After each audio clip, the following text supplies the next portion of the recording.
சுமார் ஒரு 15 நாளைக்கு அப்புறமா நான் வந்து நேற்று வீட்டில் சாம்பார் வச்சுருந்தேங்க.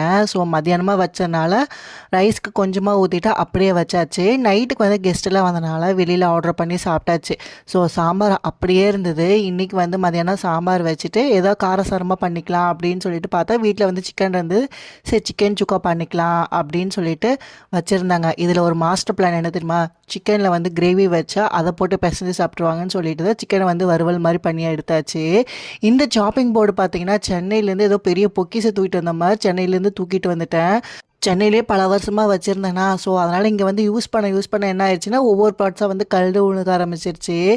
சரி ஒன்று ஆர்டர் போட்டுருவேன்னு சொல்லிட்டு தெம்முல தான் பார்த்தேன். தெம்முல தான் கொஞ்சம் கம்மியாக இருந்த மாதிரி இருக்குது. ரேட்டுக்கு ஏற்ற குவாலிட்டி தானே இருக்கும். ஸோ வந்து என்ன ஆச்சுன்னா உட்டன் சாப்பராக இருந்தால் கொஞ்சம் பெட்டராக இருந்திருக்கும். இது வந்து ஸ்டெயின்லெஸ் ஸ்டீலில் ஆர்டர் போட்டுட்டேன்னா ரொம்ப மெலிசாக இருந்தது. சைட்லெலாம் கொஞ்சம் வந்து கிழிக்கிற மாதிரி இருக்குது. ஸோ அவ்வளோதாங்க. நாளைக்கு பார்ப்போம்.